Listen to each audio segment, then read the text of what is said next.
রেসিপিটা খুবই সহজ আর টেস্টি। যা যা লাগবে সেটা মাছটাকে প্রথমে ভালোভাবে ধুয়ে নিতে হবে। মাছটাকে ধোয়া হয়ে গেলে সামান্য লবণ আর একটু হলুদ দিয়ে মাখিয়ে কিছু সময়ের জন্য রেখে দিই। অন্যদিকে একটা ছোট্ট টমেটো কুচি করে কেটে নিয়ে টমেটোটাকে ব্লেন্ড করি। সেটা ব্লেন্ড করা হয়ে গেছে।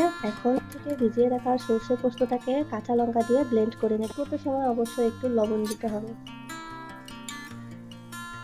কড়াইয়ে পরিমাণ মতো তেল দিয়ে তেলটা একটু গরম হয়ে আসলে তারপরে মাছগুলো একটা একটা করে একসঙ্গে ভেজে নেব।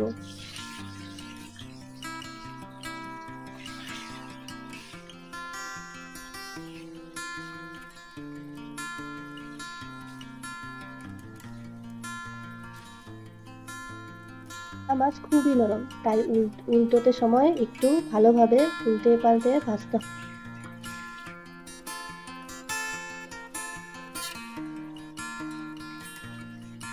ভাজা হয়ে গেছে। এখন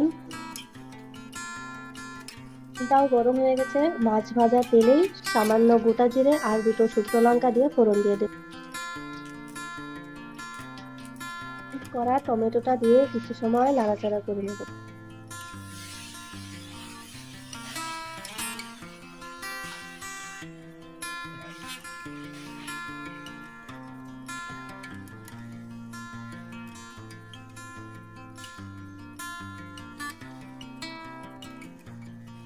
থেকে তেল ছাড়ার পর পোস্ত বাটা আর সর্ষে বাটাটাও দিয়ে দেব।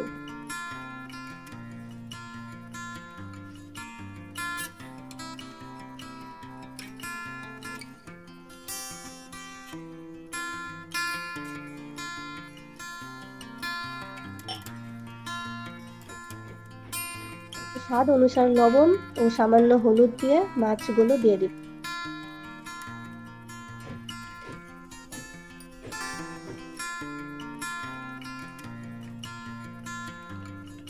আমি আগেই দিয়েছি, তাই জন্য খালি হলুদটা দেখা যাচ্ছে।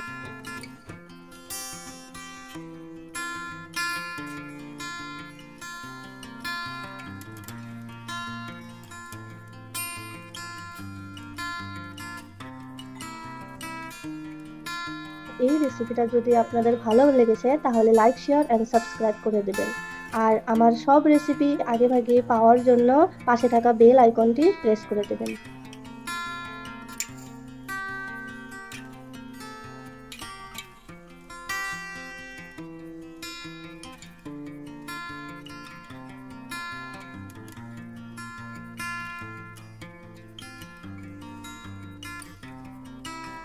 দেওয়া হয়ে গেছে। এখন দুটো কাঁচা লঙ্কা দিয়ে নামিয়ে নিলাম। গরম ভাতের সঙ্গে এই রেসিপি খুবই টেস্টি লাগে, একবার বানিয়ে দেখবেন। আমাদের সর্ষে পোস্ত পাবদা মাছের রেসিপিটা তৈরি।